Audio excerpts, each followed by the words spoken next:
চাপ দিয়ে রাখা হয়। তাহলে এই ন্যায়পাল কমিটি কী করবে? এই পুলিশটাকে স্বাধীন লোকের জন্য কাজ করতে পারে। এই ন্যায়পাল কমিটি কী করবে? যথাসময়ে নির্বাচন হবে, একেবারে রাইট সময় নির্বাচন হবে। নির্বাচন হওয়ার জন্য সরকার অনুমোদন দরকার নেই। এই ন্যায়পাল কমিটি কী করবে?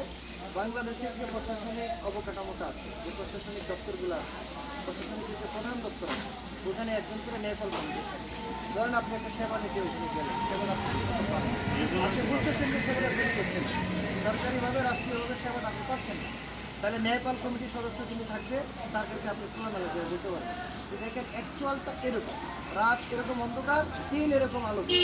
এই যে আপনার মনের কথাটা আপনি তো বলতে পারলেন, ন্যায়পাল কমিটি ব্যবস্থা নেই। আমরা গবেষণা করে দেখছি বাংলাদেশের প্রত্যেকটা গ্রামে এই যে ছাগল পালার জন্য কি তারা জাপান থেকে ট্রেনিং করে আসছে? মুরগি ছাগল গরু পালার জন্য বাংলাদেশের মানুষকে ট্রেনিং করা দরকার আছে। তার মানে প্রত্যেকটা গ্রামে গঞ্জে কি হবে? মানে রপ্তানিমুখী কৃষি খাবার টাকা আছে বাংলাদেশে, টাকা তো কোনো সমস্যা না, হাজার হাজার কোটি টাকা পাচার হয়ে যাচ্ছে, টাকার কোনো অভাব নাই বাংলাদেশে। তাহলে উদ্যোগ নিতে হবে। ন্যায়পাল কমিটি কি করবে? প্রত্যেকটা গ্রামে রপ্তানিমুখী কৃষি প্রকল্প, কি গরু ছাগল হাঁস ভেড়া এটা পালবে, আর প্রত্যেকটা উপজেলায় একটা করে প্রসেসিং জোন থাকবে। আপনি একজন কৃষক মানুষ এই ছাগলটা নিয়ে ওখানে বিক্রি করে দেবেন, মেশিনে প্রসেসিং করে প্যাকেজিং করে এটা বিদেশ চলে। আর আসবে কি ডলার, আপনি দেখবেন প্রফেসর ইউনিসেফ মোটা অঙ্কের কোনো টাকা আনে নাই, কিন্তু আপনাদের রিজার্ভে $30 বিলিয়ন আছে। এটা মাথায় নেওয়া যাবে না, এতগুলো টাকা আছে। তাহলে এই টাকা ওখানে রেখে লাভ কি? এই যে আমরা শহরের লোক গাড়ি দিয়ে চলি, জুতা পারি ভালো, পাঞ্জাবি পরি ভালো, খাই ভালো, কিন্তু শহরের গ্রামের মানুষ কি করছে? গ্রামের মানুষকে এই রাষ্ট্রের জন্মগ্রহণ করে নাই, এই রাষ্ট্রের দায়িত্ব না। আমি যে একটু কানা হয়ে জন্মগ্রহণ করছি, এর দায়িত্ব কে নিবে? রাষ্ট্রকে নিতে হবে। আমরা সবাই রাষ্ট্র, শিশু জন্ম হওয়ার পরে রাষ্ট্র আসবে, এই সরকারি কর্মকর্তা আসবে, এসে বলবে শিশু তোমার কয়েকটা, তোমাকে টিকা দেবো, স্বাস্থ্য দেবো, ওষুধ দেবো, এসএসসি পর্যন্ত প্রেসিডেন্টের ছেলে মুসলিম ছেলে একই বিস্কিট খেয়ে লেখাপড়া করছে। আর আমার টাকা আছে, সন্ধ্যার পরে আপনি বিদেশ থেকে ইংরেজি টিকা নিয়ে এসে পড়ান, সন্ধ্যার পরে আমার আপত্তি নেই, কিন্তু সরকারি স্কুলগুলোতে একই নিয়মে পড়াইতে হবে, একই সিস্টেমে থাকতে হবে। এসএসসির পরে যদি সে অন্য কিছু করে, জুতা পালিশ করে, তখন তাকে মুক্তি দিল, কিন্তু তাহলে এখন রিক্সাওয়ালা বলবেন কেন? এখন আপনি রিক্সাওয়ালা বলবেন কেন? তাকে তো সুযোগ দেন নাই, তাকে রাষ্ট্রীয়ভাবে সুযোগ দিলে সে যদি লেখাপড়া দিয়ে জীবন চালাইতো, সে হয়তো রিক্সা চালাইতো না। তাহলে এই ন্যায়পাল কমিটি দরকার, ন্যায়পাল সাহায্য পারে, খুবই তো পান না, তাকে তো স্কুলে আপনি ঢুকান না, স্কুলে কে ঢুকাবে? রাষ্ট্র ঢুকাবে, রাষ্ট্রের দায়িত্ব, যেহেতু আমরা রাষ্ট্রের জন্য করি। এবার রাষ্ট্রের যিনি ধরেন বিকলাঙ্গ আছে, যার মেধা নাই, বুদ্ধি নাই, তাকেও রাষ্ট্র থেকে রাষ্ট্রের দায়িত্ব, রাষ্ট্রের টাকা কিন্তু অভাব নাই। বাংলাদেশের 18 কোটি মানুষই সম্পদ, এই প্রত্যেকটা মানুষের বছর কিছু করতে আয় হয়ে যাচ্ছে। এই আয়টাকে যদি আপনি আবার বিনিয়োগ করেন, ঠিক আছে না, ঋণ করে দিয়ে, হ্যাঁ ঋণ করে হয়ে গেছে, আমার ঋণ দরকার নাই, এটা পুরো হয়েছে।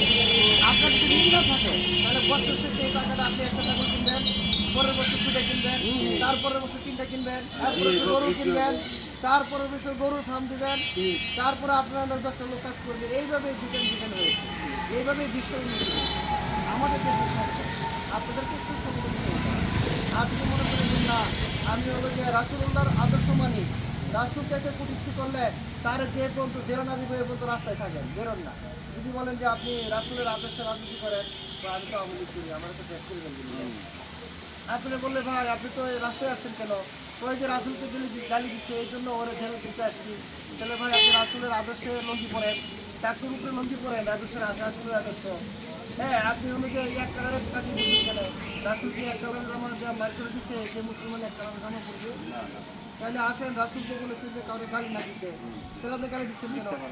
ওরে ভাই আমি তো বিএনপি করি, আমি তো রাসূল আদর্শ মানতে পারবো না, আমাকে একদম ঠ্যাং ভেঙে ফেলবে। বাবা ভয়, এই যে এক দুইটা মুদ্রার এপিটেপিটের ভয় বাংলাদেশে। আমি তো জাতীয় পার্টি করি, আমি তো এরশাদ সরকার দল, আমাকে তো ধরে একদম দিদি নেই।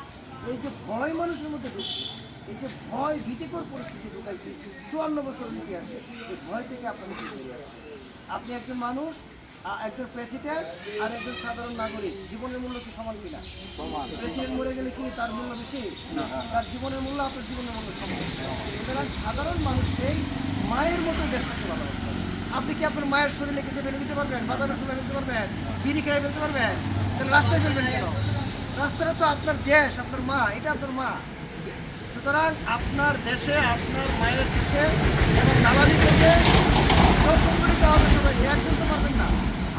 বলছি বাসি নেবেন, প্রত্যেক দুজন ধরে গেছে বাসি থাকবে, লাঠি থাকবে। যেই সন্ত্রাসী করতে আসবে চলে যাবে, বাসি করবেন, লাঠি নিয়ে বেরোবেন, ঘেরাও করবেন, ধরবেন, পুলিশে দিয়ে দেবেন। মারা গেল একদম লোকটাকে মেরে দিচ্ছে ভাই, এটা আমরা প্রমাণিত। দেখেন আমাদের বাজারে কতগুলো লোক, প্রত্যেক দোকানে একটা করে বাসি থাকবে, একটা করে লাঠি থাকবে। নর্মালি আমরা কত লোক, কেউ চাঁদা চাইছে তো বাসি ফুমাবে, লাঠি নিয়ে তাকে ধরে পুলিশে দিয়ে দেবে। আমাদের এই দেশটা আমাদের আপনি যদি এমপি নির্বাচন চিন্তা করেন, ও কত টাকা আছে রে বাবা, অনেক টাকা আছে, আল্লাহ এমপি হলে ভালো হবে, দাম হবে। এমপি বানাইতে হবে যে লোক রাষ্ট্রের টাকাটা নিয়ে এসে সবার মধ্যে বন্টন করে নিজের পকেটে রাখবে না, এই পকেটে আল্লাহ রাসূল কি করছেন, আল্লাহ রাসূল করছেন না, সারাদিন শেষে উনি তার ভাগের কিছু ঘরে নিয়ে গেছে। তার মানে দেশ আপনাকে ঠিক করতে হবে। যদি আপনি মনে করেন যে না আমার তো দায়িত্ব নাই, আমি তো ভয় আছি, আমার তো পার্টি করি, আমার তো আমাদের সাথে তাহলে এটা আপনারই মা। কারণ হচ্ছে মা মাতৃভাষা মাতৃভূমি আল্লাহ রাসূল যখন মক্কা থেকে মদিনা যাচ্ছিল, একটু ভালো জানে বারবার টাকা তোলার ভাব দিচ্ছে না, কেন আপনি যে দিতে আছেন আপনার মা, এটা কি আপনি ভালো এই জন্য আমাদেরকে কি করতে হবে, বিনয়ের সহিত আমরা নাই, সমাজের পুরো ধ্বংস হয় নাই, সমাজের একটা সামান্য অংশ নষ্ট হয়েছে, যেটুকু নষ্ট হয়েছে ওইটুকু আমরা আমরা কি করবো, মানুষকে সুন্দর করবো। ভাই আপনি দিয়েছেন, টান দিয়ে রাস্তা তুলে দিয়েছেন, আপনি ওনারা কিছু করার দরকার নাই, বিড়িটা নিয়ে একটু উচিত ছিল, কিন্তু সে যে বিড়ি খেয়েছে তাকে এটা নির্দিষ্ট জায়গায় সরাবে, সে তো ফেললো না। ঠিক আছে, আমি মনে করি যে মাসাল্লাহ সুন্দর কাপড় চোপড় পরার জন্য এই যে ভাই যে বিড়ি খেয়ে ফেলেছে, সেটা যখন আপনি নিয়ে জায়গা মতো ফেলবেন, এগুলো কিন্তু লজ্জা পাবে, উনি বাবারই আমার তো আর একটু ভাবতে আসলে দেশ আমাদের এটাকে গঠন করতে হবে, আমাদের এটা রুখে দাঁড়াতে হবে, আমাদের ভয়ের কোনো কাজ নেই। আপনি কিন্তু আপনাকে সংরক্ষণ করতে হবে, আপনি মার প্রতি আপনি যত্ন নিচ্ছেন না, মানে দেশের প্রতি আপনাকে তবে বিনয়ের সাথে মারামারি যন্ত্রাযন্ত্রী কাটাকাটি গালাগালি দরকার নেই। এই যে 5 বছরে একটা বুঝতে আর কোনো কাজ নেই, এটা চলো। আমরা ন্যায়পাল কমিটি করতে চাচ্ছি, আপনাদের এলাকার এমপি সাহেবের সাথে সাথে একটা ন্যায়পাল কমিটি থাকবে। আপনার একটা গবেষণা আছে, আপনি কী করেন? আমি অক্সফোর্ডের কাজ করেন, আমি রাষ্ট্র এসে আপনাকে বলবো ভাই আপনার নাম কি? হেলাল ভাই, আপনার গবেষণা অভিজ্ঞতা কি? আপনি যে এই অক্সফোর্ডের কাজ করতেছেন, রাষ্ট্র আপনাকে একটু কী সেবা দিলে আপনি আরও 10টা লোক কাজে কাটাতে পারবেন? তখন আপনি বলবেন কি যে আমার এই দোকানটাকে দোতলা করে দেন, নিচতলায় হচ্ছে আমার মালামাল রাখবো, আর উপরে হচ্ছে আমি কিছু কারিগর নিয়ে একটা ডিজাইন শিখবো, আমার একটা কম্পিউটার কিনে দেন, আমি যে ডিজাইনটা পারি এই ডিজাইনটাকে আরেকটু সুন্দর করে আরেকটু ডিজাইনের আমি ফিল্মের একটা ব্যবসা দেবো, আমার এখানে আরও এই দায়িত্ব রাষ্ট্রের। রাষ্ট্র এসে বলবে এই ছাগল যিনি পালতেছে যে ভাই খামারওয়ালা, আমি রাষ্ট্র আপনার কাছে আসছি, কীভাবে আপনাকে ডেভেলপ করে দেয়, কীভাবে আপনি সমাজ দিতে পারেন? তখন উনি বলবে যে আমার তো 10টা খামার আছে, আমার ইউনিয়নে একটা পশুর ডাক্তার নেই, আমার ইউনিয়নে একটা পশুর ডাক্তার দেন, আমার একটা মুরগির বাচ্চা যেন না মরে যায়, একটা হাঁসের বাচ্চা যেন না মরে যায়। এটা রাষ্ট্রের কাজ। রাষ্ট্র এই সন্তানকে এসে বলবে যে বাবা তুমি তোমার কি গবেষণা চাও, রাষ্ট্র তোমাকে এডুকেশন দেবে, রাষ্ট্র তোমাকে শিক্ষা দেবে, রাষ্ট্র তোমাকে স্বাস্থ্য দেবে, সুস্থতা দেবে, ওষুধ দেবে। তখন রাষ্ট্রের প্রকৃত নিয়মে এটা প্রত্যেকটা মানুষের মাথা কিন্তু একটাই ভাই, আমার কি পিতামাতা আমেরিকার প্রেসিডেন্টের পিতামাতা, সারা বিশ্ব চালাচ্ছে উনি। প্রত্যেকটা মানুষের ব্রেন কোড সমান, আপনারা যা আল্লাহ কাজ, যে অক্সিজেন আপনি নিচ্ছেন আমিও সেটাই নিচ্ছি, প্রত্যেকটা মানুষই একটা দিকে নেই, কিন্তু তাকে সুযোগ দিতে হবে। আমি আপনাকে সুযোগই দিলাম না, শুধু খালি ঢাকার রাজধানী, বাংলাদেশের রাজধানী ঢাকা আর ঢাকার রাজধানী গুলশান, খালি বিভাগীয় শহরগুলোতে গুলশান, বনানী, এটা সেটা বুঝছেন না, কেউ গাছতলা আর কেউ গাছতলা। এইটা রাষ্ট্রের দায়িত্ব নয়, রাষ্ট্রের দায়িত্ব যিনি রাষ্ট্র গ্রহণ করছে তাকে সমান সুযোগ দিতে হবে। তারপরে আপনি কী করবেন, স্টুডেন্টের ধরেন এক লোক ওই রাস্তার মধ্যে প্লাস্টিক চোখে মেশিনে দিয়ে টাকা বেরোয়, তাকে জিজ্ঞেস করে হলো কী ভাই তুমি তো স্টুডেন্টে থাকো, what you do, what you this condition?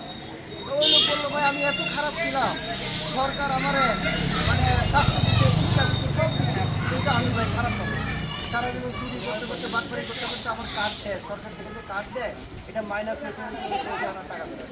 ওই দেশের আইন এরকম, কোনো অন্যায়কারীকে একবার জেলে দিয়ে এটা করলে সেটা করলে সেটা সুস্থ না হয় সরকারি সুবিধাটা ছিল তখন তার জন্য মাথার সুবিধা আছে এই প্লাস্টিকটা কিন্তু একটু টাকা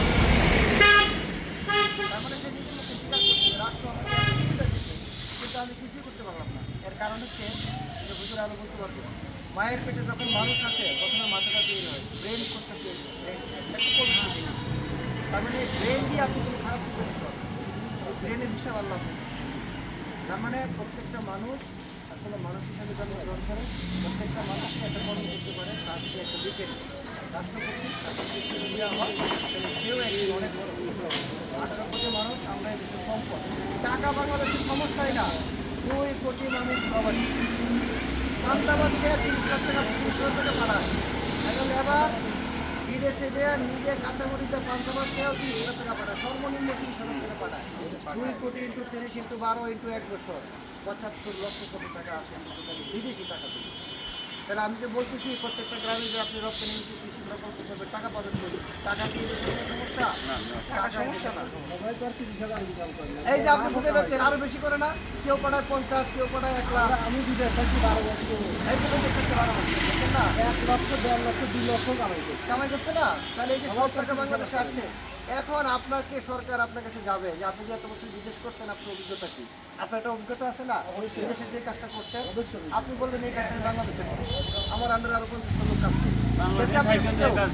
আপনার কাছে কেউ গেছে আপনার আন্ডারে 50 লোক কাজ করে আমি করার জন্য চেষ্টা করছি এই যে আপনি চেষ্টা করছেন যেতে পারেন আমাদের দাবি এটাই আমরা যে রাজনীতি করতেছি আমাদের রাজনীতির ক্ষমতায় আমাদের উদ্দেশ্য হলো এই নষ্ট সমাজের অংশটুকুকে মেরাজ করেছে আপনি তো বিড়ালের গোলায় ঘন্টা লাগাইতে হবে ঘন্টা লাগানোর জন্য কোনো রাজনৈতিক দল কোনো রাজনৈতিক শক্তি কোনো রাজনৈতিক সরকার আরেকটা রাজনৈতিক দলের ন্যায় বিচার করতে পারে না আর না হলে যাকে ফাঁসি দিয়ে দিতে হবে সে আজকে মুক্ত ন্যায় বিচার হয়েছে ভাই হয় ওইটা হয় না ন্যায় বিচার অথবা এটা হয় নাই এটিএম আজহারুল ইসলাম সাহেবকে গত সরকার যে ফাঁসি দিয়েছিল এই সরকার এসে তাকে মুক্ত করেছে আমরা যারা সাধারণ মানুষ আমাদের মনে প্রশ্ন জাগে না হয় আগেরটা ন্যায় বিচার হয় নাই অথবা এখন একটা ন্যায় বিচার হয় দুটার মধ্যে একটা তো হতে হবে তাহলে আগেরটাই তো বিলে ন্যায় বিচার হয় না তাহলে এখন একটা ন্যায় বিচার হইলে এখন একটা ন্যায় বিচার হইলে প্রফেসর ইনু সাহেব এতগুলো টাকা আইসা সে হলো মুক্তি করে নিচ্ছে আগেরটা ন্যায় বিচার হয়েছিল না হলে মুক্ত করে দিয়েছে হ্যাঁ তাহলে যে কোনো একটা আপনার সমস্যা থাকতে হবে ন্যায় বিচার হলে সবাই জনগণের কথা না তো এটা তাদের কথা তাদের কথা এখন জনগণের কথা কি জনগণের কথা হলো আসলে ন্যায় বিচারটা দরকার ভাই আমি একটা অপরাধ করছি আমার বিচার ভালো লাগবে না যখন আমি এদিক থেকে যাচ্ছি আমার অপরাধের বিচার হবে আর বাকি অপরাধের চিন্তা করবো ওই বাবা দেখতো অবস্থা হয়তো বিচার হয়েছে তাহলে ন্যায়পাল কমিটি কি করবে এই সমাজের মানুষের সাথে থাকবে এই সমাজের মানুষের কাছে আসবে ভালো মানুষের অভাব নাই বাংলাদেশে আমি 35টা দেশ ঘুরে আপনাদের চ্যালেঞ্জ করছি বাংলাদেশের মতো ভালো মানুষ একসাথে পৃথিবীর এমন কোনো দেশ আছে 2 কোটি লোক 1 কোটি লোক কতজন মানুষ ভালো মানুষ আছে প্রত্যেকের মধ্যে প্রতিহিংসা আছে আর এটাকে নাই এটা তো টিচিং দিতে হবে আমরা বাংলাদেশের মানুষ কাগজ কলমে শিক্ষিত সুশিক্ষা নাই এই শিক্ষাটা দিবে কে জানেন এই শিক্ষা দেওয়ার জন্য ন্যায়পাল দরকার ন্যায়পাল এসে বলবে এসে বুঝাবে যে ভাই